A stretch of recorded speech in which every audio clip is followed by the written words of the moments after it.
All right, welcome everyone to this bi-weekly webinar number 2 of the year. Number 1 for me, and the first one as I've reached my 55th year back on January 8th. So I've had another trip around the sun, or I guess if you don't believe in that, I guess I've been here for 55 years.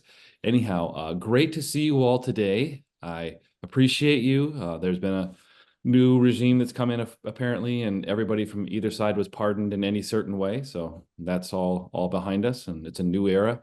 But more important, it's a new year. Most likely for you, we want to talk a little bit today, and we'll have Michael talk about what it is for retirement, some of the goals you may want to set, some different ideas we'll go through as well.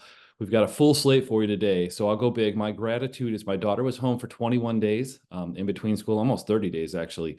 We took her back just recently and got to spend 4 days with my mother-in-law and father-in-law, and he's recovering from a hip fracture actually it's a femur fracture about 8 weeks ago, and he's doing wonderful. We got to have some meaningful conversation there, and my daughter and I had some great conversations on the way back to University of Iowa as well. So it's great to see her growing up, maturing, and I guess becoming the person that she is. She's very wonderful, and we cherish her as well. So moving on, let me go ahead. How about Zach? How about yourself? I know a little reason that you're very grateful. Yeah, I would say, but just extremely grateful for the opportunity to be a father and the blessing that it is, and the immediate perspective shift once you become a dad that you truly can't understand until your son or daughter is actually here. Also extremely grateful for an amazing wife that's just super calm, and somehow, even though it's our first child, is an expert already. So it's been just an honor. And today is a special day because it's actually celebrating 1 month with him. So he was born on December 22nd. So a lot to be grateful for, and it might kind of be tough to top in 2025, but we'll try. There's an awful lot that happened in the last quarter, so that's awesome. Awesome. How about Ken? Yeah, thank you, Chris. Great to be here with you all as well. I'm grateful for volunteer or paid coaches. I've mentioned this before.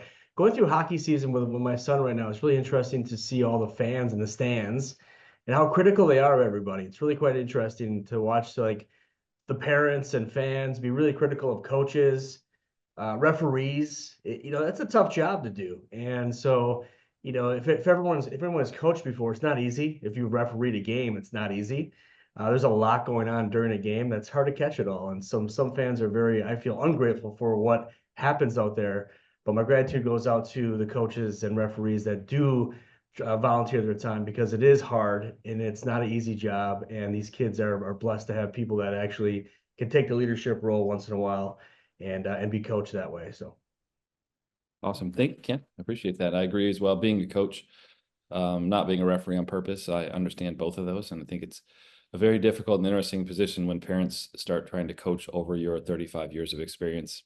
It's like, so it's a fun one. Thank you. I totally appreciate that. How about Mr. Mann? How about yourself? Thanks, Chris. Grateful for wool socks, hot coffee, and the new Gentian meeting space out here in the Globe, just outside of the office here. I think we'll wait for warmer days before we bring any clients out here, but it's fun to see the place continue to grow and be able to have new offerings to be able to add to the experience that we have already. So grateful for that. Yeah, I'm not sure it's the day I would have picked when yesterday was -14, Mike, but that's okay. We appreciate you being hardy out there. That's awesome. He's the weatherman when you can see him outside when it's snowing and sleeting and the wind's blowing, and luckily he's inside and there's no wind going on. That's pretty funny. How about you? Let's go to Michael Birchbach.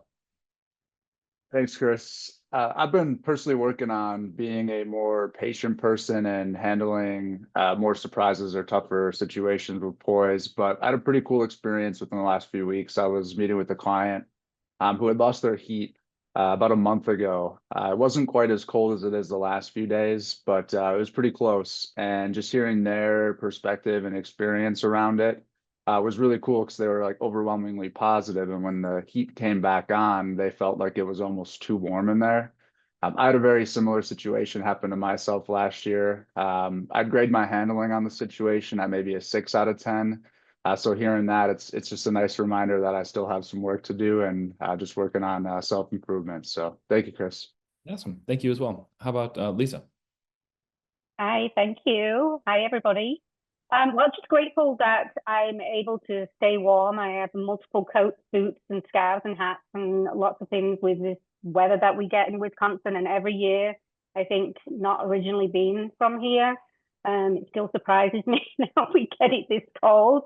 And I like to send the temperature in the Celsius, which is what is the English version of temperatures, which it makes it even worse. But thankful that I'm able to stay warm and have the abundance of all the luxuries that we get to have and be able to survive these winters. So thank you. That's awesome. Thank you. How about Ashley? Thank you, Chris. I'm grateful for an unexpected long weekend with the boys. They had a snow day / too cold to go outside day yesterday, so no school. So we just enjoyed some time inside together, playing games, working out together, just some things that we don't always get to do, cooking a 5-star breakfast, as my son Aiden calls it, with all of his favorite fixings. So just enjoying some nice inside time together. Back to you, Chris. Awesome. Thank you. So today we're going to have really a focus on really retirement and talking about that, but I'm going to let Michael Bersbach talk more about that. Today I want to go a little bit into, there's a service out there that started as a place they sent you a DVD and you never got a late fee. And today it's one of the biggest streaming services in the world. Since we can't mention those on air, I'm just going to say there's a company out there that did really, really, really well this last quarter, and they reported last night. They're up 14 or 15%, and it's really called a game changer. So when you find a game changer, it's somebody who starts out as one thing, but becomes something predominant, becomes the largest entertainment source in the United States or now the world. These weren't expected when it was just a little company in Palo Alto, California, with a warehouse sending out DVDs that you would get 2 or 3 days later, and you'd send them back. They'd send you another one. But what's interesting about this, these game changers kind of come out of left field sometimes. By the way, that company went public about 21 or 22 years ago. And you look at the beginning of that company, now one of the largest in the world for entertainment.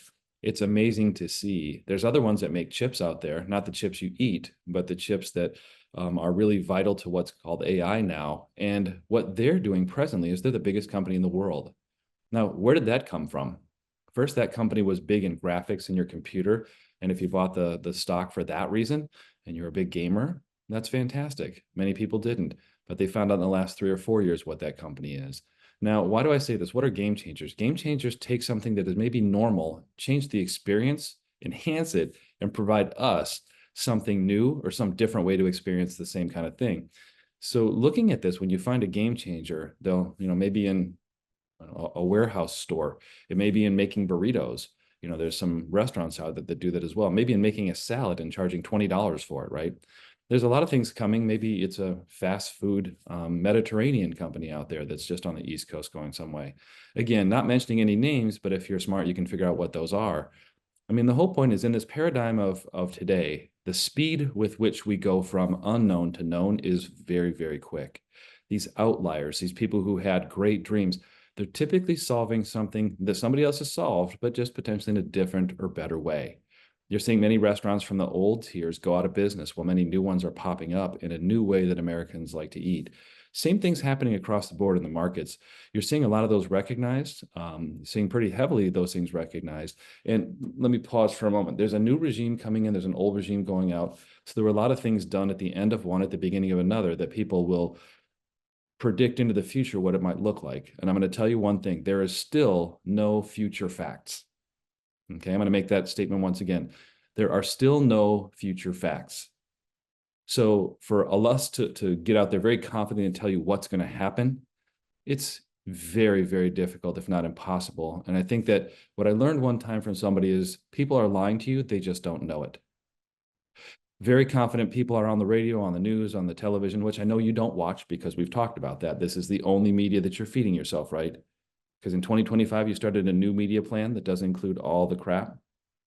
Okay, good. I just wanted to make sure that was the case. But as we go through looking at this, looking at what's happened between these two, they will unfold. I want to tell you two things. There's one line that we've been talking about quite a bit lately here, and we planned for this. I want to say another line that goes with it, that come what may. So come what may, we planned for this. So these are two things you'll hear from us quite a bit because we're prepared for it. We're prepared for the nuances, the things that come out, the changes, the things that happen, and the great companies that we own as well are prepared the same way. So we want to say with the resilient plan that we have, we're ready for the changes that happen in the environment. Remember, if you look at the United States in the way that I've read economic history, we are an economic engine first loosely knit by politics. So say it that way. When you find that these political arenas come up and the TV's blasting it all, you really look at the day-to-day impact of it, of the person or whatever. It's much less than you ever expect. Your day is lived in your community with your family, with yourself. So sometimes be careful of the focus that everything in the world depends on who's there. It's just not so. So I've seen that. I don't want to give short shrift to anybody who's passionate about either side. I just wanted to say with this new regime, there's a lot of changes coming. And I'm going to say, remember, as we've talked about, be prepared to live in a world of acceleration. Changes are happening faster than they ever have, and they'll continue at that speed. With that, I want to pass it over to, let's go Mike's Minute. Mike, what's going on out there before you freeze out in the dome? Looks beautiful out there. No, we got some flurries currently, a couple different things happening, but Chris, I'm glad that you tossed it my way because something that I wanted to speak on was volatility.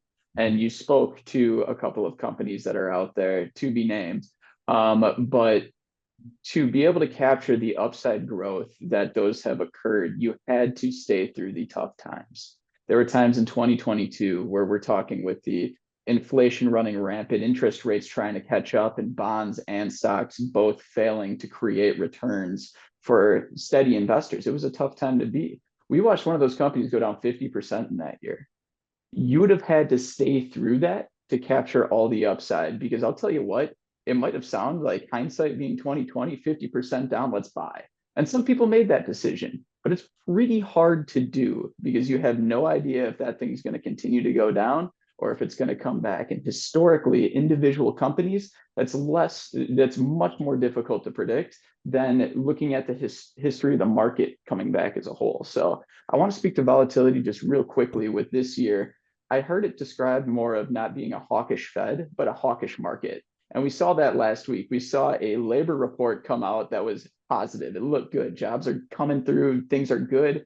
Market goes down. Why? Well, they decided that was the reason for the cause of more inflation. Well, then the CPI markets come back up. Inflation looks good. So look at these overcorrections for the market this year. It's going to be watching something, and they're all trying to predict what the Federal Reserve is going to do based upon these reports as they come out, which is going to create short-term volatility over time. So you have to go through the bumps in the road, whether it's a big turnaround like something that happened in 2022. We haven't had a 10% correction since, 20% bear market at that point. But watch for the short term. Don't let that upset your stomach. You know, the ride is going to be tough, but you got to stick through it to get to the good returns. So thanks, Chris. Awesome. That's fantastic. I think something you mentioned about volatility, and this is a good one I heard lately. A lot of people try to buy a company to capture past growth. Does this make sense? A lot of people go out there and buy things today to capture past growth. I'm going to make a statement real quick here. You can't capture past growth. So as Mike said, you got to be in it, come what may, for the future. Thank you, Michael. That's really, really very helpful. Let's go to Zach's Facts. Zach, what's going on? Yeah, thank you, Chris. And really appreciate the perspective that you add for us and the normal and necessary path of the market to push forward. And really wanted to share also just armor your mind for the noise and speculation for policy potential changes as well, not just different speculations with the market, but January 1 of 2026, the current tax laws are set to sunset. We may not know what that looks like until November or December of this year, but you may hear a lot about it and a lot of other potential changes as well. So just armor your mind ahead of time. We're going to stay on top of it as best we can and work with our experts and plan accordingly for that for you next year. Just to touch on where markets are to start the year so far through the first 22 days. The Dow Jones up 3.6%, the S&P 3.3%, the NASDAQ 3.3% as well. The Russell 2000, those smaller size companies, is 3.9%, almost 4%. International 2.4%, and emerging markets less than 1% at 0.62%. So one thing that was really interesting looking at the smaller size companies, it's kind of been a hot talking point for us for the last 2 years and how it's kind of lagged some of those larger size companies. There's a few amazing facts right now about how small caps are under their 200-day moving average, and the 5 other times it's done that over history, the next year has resulted in significantly higher returns. So not saying that that's going to continue, but just extremely interesting to note and to look at. And at some point, those small size companies will have a good run again. And on the money off the sidelines, I wanted to point out as well is that global ETFs, exchange traded funds, experienced a record net inflows in 2024, and every single month in 2024 experienced positive inflows. So the current streak is 67 straight months, and 2024's record of $1.88 trillion of inflows was 46% above the previous record for inflows, which occurred in 2021. Just to touch real briefly on the fixed income side of things, as you may have seen, rates have dropped a few times over the last 3 or 4 months. The 1 to 10 year treasuries are right around 4.3 to 4.5%. And you may have seen something similar if you have some cash working in money markets. They're about 5.31 about 12 months ago, and now they're closer to about 4.3, but still a pretty good cash alternative versus money sitting in the bank. So if you have questions about that, just let us know, and we're here to guide you with those decisions. But with that, Chris, I'll pass it back to you. Awesome. Thank you very much. I appreciate that, Zach. Thank you for bringing us some great facts across the way. So some of the things too for 2025, we always try to do something new here before I get to Ken's Corner. But what's interesting is I decided to start to read Braille. So not very easy. I speak other languages, but I thought I'd read Braille. And I'm in the middle of a book right now. Something's going to happen. I can feel it. So how about Ken's Corner? What's going on? Very good, Chris. That was a good one. Made me laugh. And yeah, so with retirement goals, retirement planning that Michael Berschbach will talk about here in a little bit, typically some decisions around that, obviously income taxes, estate planning, putting your retirement team together. Also health insurance comes into play quite a bit when it comes to retirement planning, whether it's health insurance, Medicare planning. I want to briefly touch on a topic called HSAs. In our business, we are rife with acronyms. Stands for Health Savings Accounts, HSAs. It's on your screen. You can see it briefly there. I want to point out a couple things. Number one, not everyone has the ability to have these. It's a high deductible plan you have to have. Comes along with the HSA, Health Savings Account. Not to be confused with flex spending account. Those used to be pretty popular. FSAs. Some of you actually have HRAs, health reimbursement accounts as well. That's typically teachers, firefighters, things of that nature. So those are some of the industries that have those. But today we're going to talk about health savings account very quickly. And what we have here is you can see that you can put away a decent amount of money into these. We call these the triple threat. The triple threat meaning that they are tax-free going in, they grow tax-free, and they come out tax-free. We'll call it the triple threat.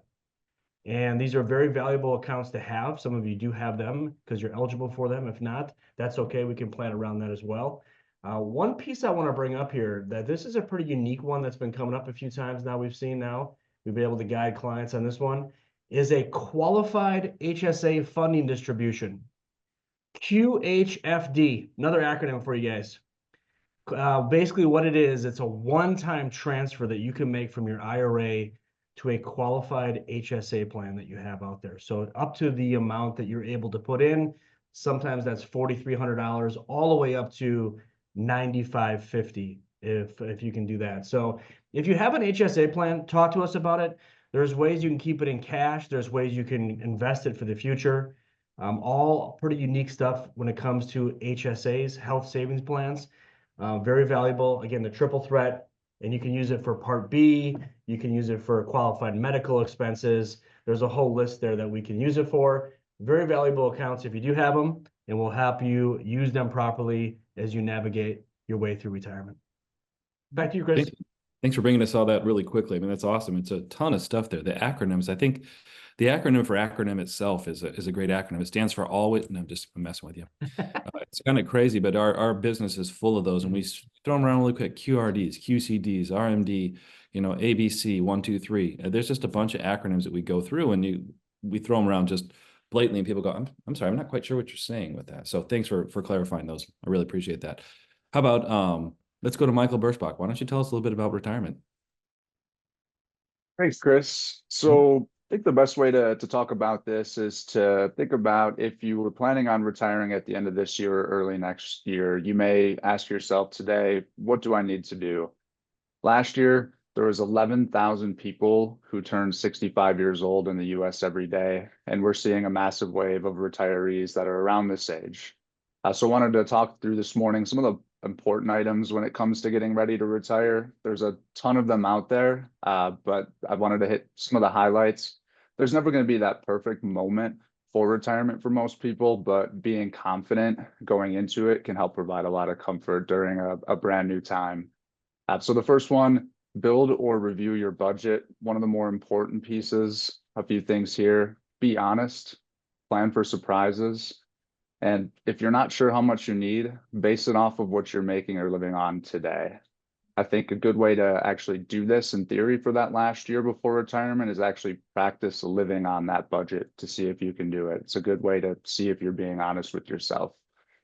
Second point I want to make is exploring your healthcare options. If you're retiring prior to 65, there's a few options for you. One of them being COBRA, which means you can stay on your current employer's health insurance plan for a period of time, or you can go to the open marketplace. If you're retiring at 65 or later, you'd be eligible more than likely for Medicare. But what's really important when it comes to health insurance and making those decisions is what your income is going to be, because that monthly premium is based on what your income is and what you're taking home. So really something important to focus on, something that we can help out with. The third one, probably earlier in that year, prior to retirement, would be to build up cash reserves and review some of your debt. Having that extra buffer of cash for emergencies is a huge benefit, especially in those early years of retirement. And a good idea as well in there is to review some of those fixed expenses or expenses you're locked into, because those will continue on through retirement and eat into that monthly budget. And also to look at some debt. If you have high interest, small balance debt that we can pay off to also lower those monthly expenses, something we can explore as well. Fourth point for today, review your estate plan. Look at those bank accounts and investments accounts, make sure that we have named beneficiaries on those. Do we have healthcare power of attorneys or healthcare directives? Do we have durable power and financial power of attorneys? Just planning for all of those what if moments. Last point I want to make this morning is to meet with your financial planner and build your team. So review that readiness for retirement, stress test your financial plan, consider all things that could happen. We can help out with that as well. Also, creating a withdrawal strategy, creating that monthly paycheck for yourself. We can look at Social Security, pensions, your investments, part-time work, a handful of other things. But really, when we're building that team, some or all of these experts may apply to you, but some individuals to consider, of course, would be us or a financial planner, a tax professional or a CPA, an insurance agent, estate planner, or a Medicare health insurance expert.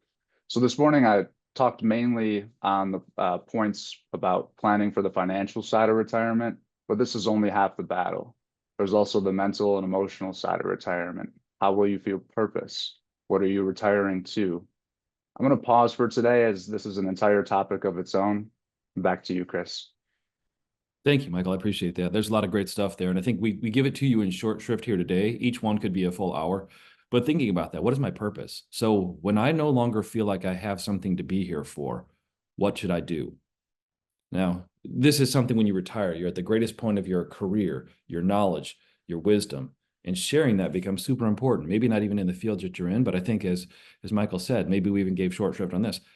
I'd say the financial side of retirement is only maybe a quarter of the battle. The other 3/4 is purpose, what you're going to give, and sharing that with the community and finding out what's next. So anyway, thank you so much. That's really, really awesome. One of the things we're going to talk about too at the end here is going to be lifeboat drill for myself. And I'll talk about a couple things that are very important, but back to a few things we see that are critical. Looking at a budget, being prepared to see what that really is, because a lot of times in good times, people overspend. So a few of the conversations are, you're going to see us putting our financial planner hats on and talking to you about, listen, 7% is really not sustainable. 1 year when one specific thing came out, maybe. But if we're really giving you the advice that you've hired us to do, we need to put on our financial planner cap and look at reining that in where exceptions aren't every year. Okay, so as we go forward, we'll talk a bit more about that. But let's go to Ashley. Ashley, I know you got a ton of stuff. So Ashley's antics. I had a better one than that, but I can't remember what it was now. It's Ashley's Corner. That doesn't make sense either. I'll come back up with it. So today our team would like to just bring you a little time-saving trick in order to you don't have to spend so much time looking for your tax documents. So I'm going to share a document with everybody so you can see it just as I am seeing it. And again, we just wanted to bring some attention to the tax form mailing dates that Raymond James has put out for us. So by January 31st, you should receive your 1099-R. That does include your 5498, as well as a 1099-Q for those that took a education withdrawal. Another time frame that is also going to be you'll want to pay attention to is then February the 15th. This is one of the groups in which tax forms will come out, along with group 2 on February the 28th, and followed by group 3, which is the last date for all possible forms according to the IRS, and that is March 15th. So again, instead of digging for those forms, thinking maybe I got them in the mail and I just haven't found them yet, or I put them in a safe spot and I can't find them, there's always client access for you to log into and check your tax forms docs, and you should see them there again by March the 15th. I do want to also note that Raymond James is a little bit more cautious in sending tax forms. They don't want our clients to have to amend their tax documents that they've already filed if they don't absolutely have to. So you will possibly see a potential delay in that tax form being sent to you. We don't want to rush it out in case there is some potential dates pending for some income, along with any other adjustments that may be needed to your forms. And I know I've talked about these things in the past, but I just wanted to bring them to your attention here in 2025. There are a lot of tax resources out there that are free, including the web. TurboTax is obviously a very reliable resource for any tax questions you may have, especially if you are a do-it-yourselfer. And then also just wanted to bring up again the Tracking Charitable Donations website, which is itsdeductibleonline.intuit.com. Again, you can track all of your charitable donations for the year in this app. It gives them a fair market value, and it is uploadable to your TurboTax so that you have everything in a nice organized fashion for year end. You don't have to go digging for those Goodwill or St. Vinny's receipts to get those charitable donations put in your taxes. And that's all I have for you today. Thank you. Now, hold on a minute, Ashley. There's a question directly for you, and that is, there's a question they said that I asked both of these questions.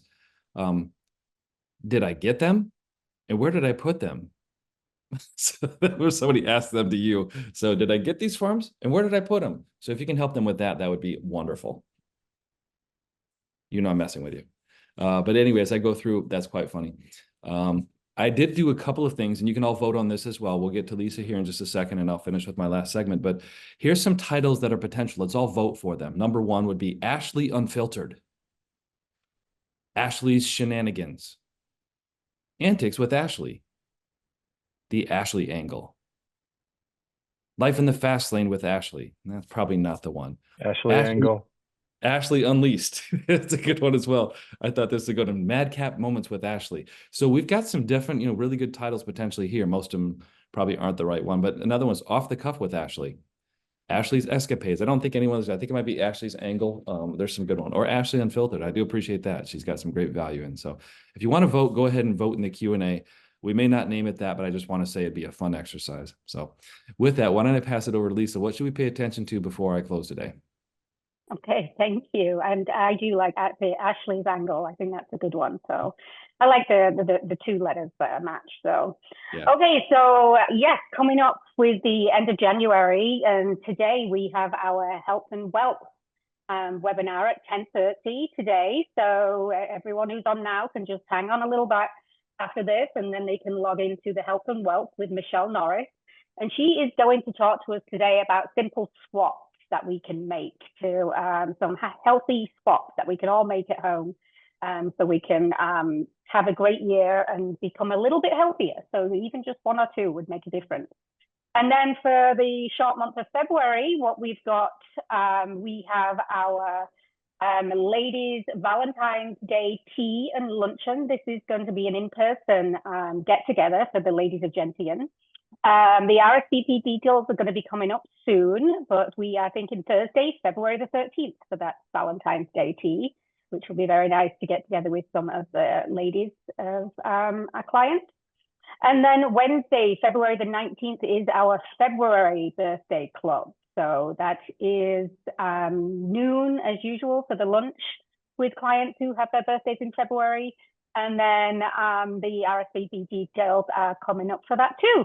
So we look forward to seeing you in February, and hopefully it'll be a little warmer than it is now. Thank you. Absolutely. Thank you very much. I appreciate that, Lisa. So today I'm going to end with something called lifeboat drills. What are lifeboat drills? When you get 2 double-digit years in a row in retirement or market returns, it's time to take a look at the alternative. We've had approximately 13 years of up almost 17% by the stock side of the equation. Bonds are up a tepid maybe 3 or 4. So when you average those together, it's been a pretty good run for the percentage that you have in each category. But when I look at this as well, the time for us is now to look at, okay, what about a 20 to 30% correction? People love to ask me a question to predict in the future. Hey, is a correction coming? The answer is yes. And then I just stop. They go, well, when? I go, I have no idea, but it's coming. Could be tomorrow, could be 2 years from now, could be 4 years from now. Could be a decade from now. We don't know these answers, but we do know that volatility is the key. There's things up and down. People don't mind volatility because remember, it goes 2 ways. When it's up, nobody has a problem with it. It's when it's down that people have a problem. Remember, volatility is measured in 2 different directions. So lifeboat drills, being prepared for seeing a 20% difference to 30% difference in the value on your account temporarily. Those are necessary as we move forward. As valuations for certain great companies become as high as they've been in quite a while, we look at that and go, oh, wow, are earnings really keeping up with that in some? And some, the answer is yes, they're blowing through it, and others, not quite. So as we look at these as well, I want to make sure we're just preparing for a time here of caution. Caution in the sense of spending, caution in the sense of our retirement planning. We had a great subject today with Michael Birschbach, and I want to just add to the lifeboat drills of, listen, we talk about this all the time. You get this all the time from us, but be prepared. These things that are out there, these currencies that we agree upon, valuations that are simply electronic, the things that are out there that are driving markets often change, and they change upon a dime. And when things are really, really going one direction and people look the other way and something happens, you can see those things dramatically shift in a different direction. Remember, fear happens very quickly and viscerally. It's boom, right? It happens right off the bat. So a lifeboat drill is about that. As we're getting a bit Pollyanna on the positive side, we want to turn around and watch what might be coming. So it's kind of looking both ways down the street. Oh, things look clear that way, but what's coming this way? We're taking a look at both of those. So being cautious right now when we talk about lifeboat drills, it's prudent for us to do so. It's prudent for us to remind you of this, putting on our financial planner hats as well. So as we go through offering your perspective on this, it's really meant to just say, listen, come what may, things will come. Things will come out of left field. We don't know what they are yet, but we're ready for the unknown. And I say that seems kind of odd, right? How can you be ready for the unknown when you don't know what it is? I'm not sure, but we are ready for it. I want to make sure that you know that we're here. The team is prepared. We have 15 of us that are all there to be a service to you and to be a lifeboat drill, to be a lifesaver when things happen. We know we'll get through this come what may. So I wanted to make sure that we talked about this lifeboat drill, and you'll hear from some of the different advisors as we go through in your one-on-ones and meetings going forward. I know it's very important for you to hear that from us because you want us to bring you maybe not the popular opinion, but to bring you the real life opinion. And that's what we wanted to do today with the lifeboat drill. So I'll close that segment. Thank you tremendously from our day here in our galactic headquarters in Mequon, Wisconsin. We appreciate you. The 15 of us work incredibly well in this big team that we have here. They were recently awarded, I think, a Barron's Award again for one of the best teams in the nation. And that's because of you. It's your trust. We do this for you. We do this for you and your family. The family wealth distribution planning, the financial planning for you is why we're here. It's why we were put on this earth. So bringing this team together is really incredible. They are just a wonderful, wonderful asset for you to have, and you should be proud of them as well. Primarily, I should say, you should be proud of them primarily. With that, I want to say have a great rest of your Wednesday. If you're going to be on in 24 minutes with Michelle, she is great, giving you some ideas on diet and some swaps that we can do. So I want to go ahead and let you know those are coming as well. It's going to be a wonderful event. Before I let it go, there was one more question, maybe just a comment. What is the status of the book club? We'll talk about that. So status of the book club is right now, I'm in the middle of writing several books, which is kind of fun. But I've got 2 or 3 books I've identified for the book club that we'll also be able to enter into for those of you who enjoy that. We'll talk about that as we go forward as well. I've been thinking about that and I enjoy discussions as well. So we will talk with you, and we'll see you hopefully in your one-on-ones or maybe on the Michelle Norris webinar. Thank you. We'll talk to you soon. Bye-bye. We'll see you at 10:30 a.m. Oh, 10, Central Time. 10:30 a.m. My bad. Ooh, I said 10. Thank you, Ashley. That's a really good point. You'd be on there for a half an hour waiting for us, but that's a great exercise. Thank you.